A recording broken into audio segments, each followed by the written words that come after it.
Pois bem, isto dito, o que é que eu pretendo fazer? Eu pretendo criar um novo Código Brasileiro do Trabalho.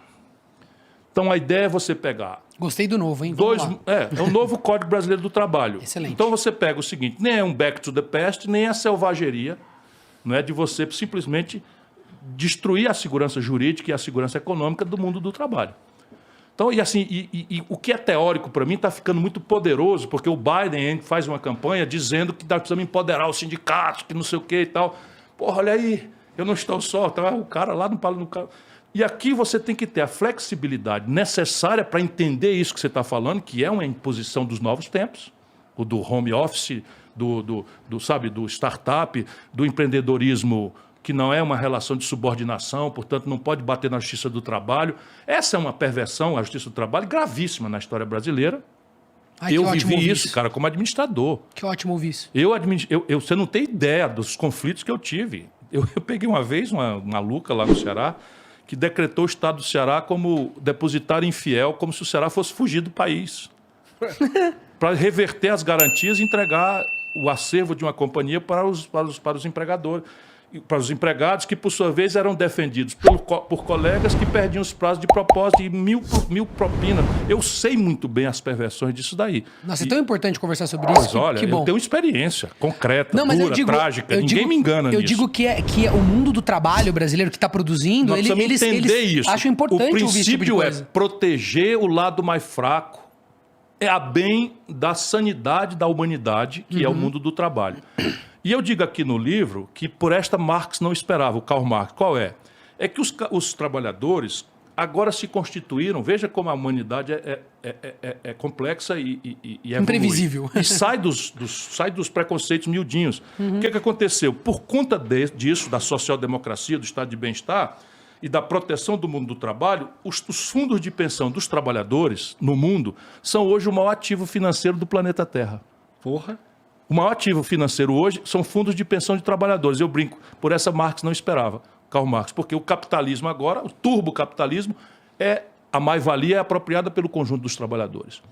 E é isso que a nova esquerda tem que fazer, apropriar para o conjunto da sociedade os efeitos disruptivos que as novas tecnologias estão impondo na realidade humana, para que elas não fiquem concentradas na mão de meia dúzia de Zuckerbergs e coisas. Mas eles nem admitiram ainda que o mecanismo do livre mercado gere essa riqueza. Pelo menos aqui no Brasil eu vejo um discurso atrasadíssimo que ainda não abriu mão, pelo menos, de entender que isso é um motor. O livre mercado é uma essencialidade do progresso humano. Só que a gente não pode ter ilusão, porque se eu estabeleço uma liberdade de mercado em que o empreendedor se financia a 40% de juros ao ano e o outro se financia a zero, um empreendedor teve assessoramento para ter na ponta tecnológica, eu estou retardado extensamente, e o outro empreendedor trabalha em escala, porque é protegido, enfim, pelo acesso ao seu mercado e tal, isso não é livre mercado. São as tais assimetrias de quem lê modernamente. Tá? De quem lê modernamente. Eu estou pensando numa base que... A livre iniciativa é uma força essencial ao progresso da humanidade. Eu faço esse estudo. O que é que existe de comum no êxito civilizatório? Então, são determinadas coisas que são pouco discutidas. Por exemplo, o nível de formação de poupança nacional. Aí é para não invariável. depender do capital do outro, né? Isso, invariável. Só se desenvolve quem tem a sua própria poupança. O capital se constrói em casa.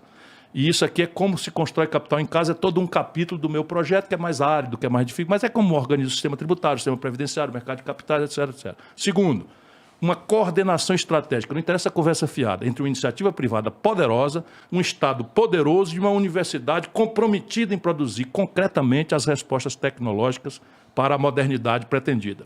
E terceiro, investimento em gente. A escolarização média do Brasil é metade da Argentina. Só para vocês terem uma ideia. Na Colômbia, você bota 42 garotos de 18 a 25 anos na universidade, no Brasil você bota 18.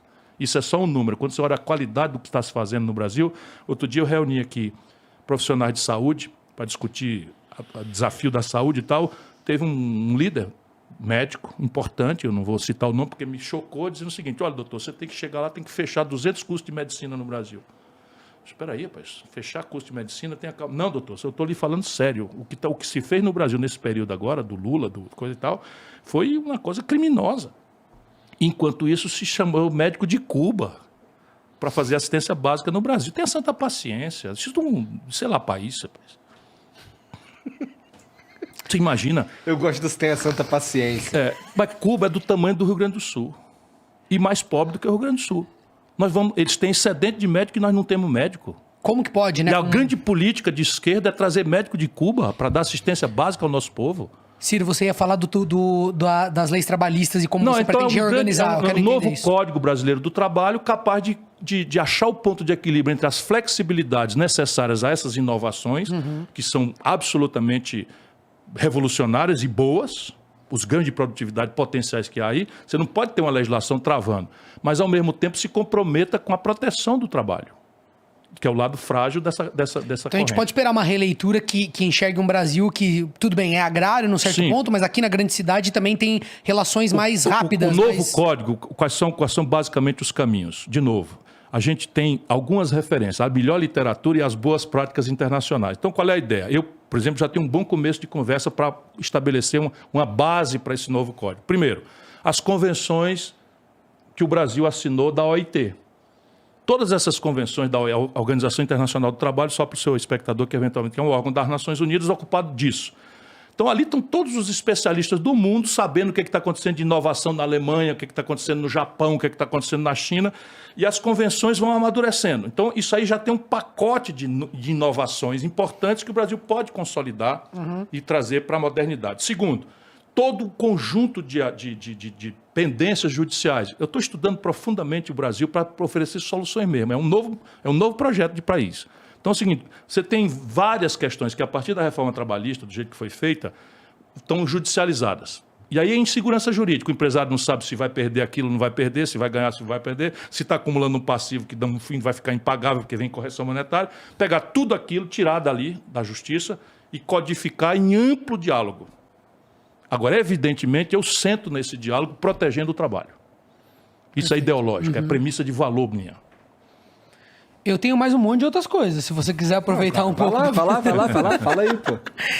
Ciro, é que assim, ó, eu fiquei com medo de vir aqui... Enquanto tu fala mais uma, eu vou dar uma mijada. Eu fiquei com medo de vir aqui e todo mundo ficar falando que eu já era voto ganho e ia ficar, sabe, só... Para com isso. E eu, enfim, vou trazer coisas que... Uma delas é a questão de que no Brasil eu tenho notado de que aumentou muito a quantidade de pessoas que têm o CPF cadastrado na B3, na Bolsa de Valores, etc. Isso é um fenômeno que está acontecendo, tem um monte de influenciadores. E assim,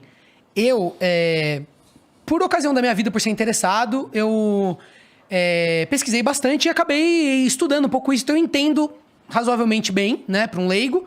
E eu consigo ver que tem muita sujeira. Eu consigo entender já em alguns lugares onde tem coisas para enganar o povo. Fundos, que é aquela coisa... um fundo que opera tesouro direto, mas a taxa que se cobra da pessoa anual supera o rendimento do fundo em alguns anos. Aquela coisa que é bem... Que os bancos têm esse lucro exorbitante, não é à toa, porque usam instrumentos como esses. Minha pergunta é... Existe como pacificar a questão do mercado de ações? Existe algo positivo nisso? Porque o que eu quero dizer é o seguinte, eu vejo, por exemplo, em outros países, que tem até uma coisa de tradição. E eu acho que isso tem a ver com o sentimento nacionalista, assim, das indústrias. De, eu tenho aqui, lá nos Estados Unidos, eu deixei pro meu filho os papéis de uma companhia americana. E aqui no Brasil, eu acho que, não sei se por causa dessa polarização, eu quero ouvir de você, você vai saber me dizer... Não existe como a gente ter uma relação um pouco mais sadia com isso, porque eu vejo, às vezes na esquerda, eu que entendo, também vejo muita baboseira das pessoas mentindo. Mentindo não, acho que elas não sabem mesmo. Elas falam sobre o mercado acionário como se fosse sempre algo extremamente criminoso, que necessariamente está mexendo com algo vil das pessoas, de querer, sabe, explorar outra pessoa. Tem muito disso. Mas como em qualquer área. E tem uma parte que eu acho que talvez tenha alguma virtude. Eu queria... saber de você. De novo, vamos botar todo mundo na jogada, o velho professor enchendo o saco para botar o povo na estabelecer a cumplicidade. Vamos lá. O que é o mercado de ações moderno? O mercado de ações moderno, do ponto de vista do acionista, é um mecanismo de poupança e de remuneração dessa poupança. Então, veja, no Brasil... Independente da produtividade, independente deixa eu começar a explicar. Então, do ponto de vista do acionista, você entra para comprar uma ação porque está esperando que o seu capital... seja fecundamente reproduzido naquele tipo de investimento. Seja por dividendos ou seja pela valorização do papel. Isso. Perfeito. Então, isso aqui é a razão de ser. E isso é o grande instrumento de democratização do capitalismo. Portanto, isso é uma coisa muito boa. Que bom. Muito boa. Só que, no Brasil, de novo, isto foi corrompido brutalmente. E nunca ninguém fez nada para resolver o problema.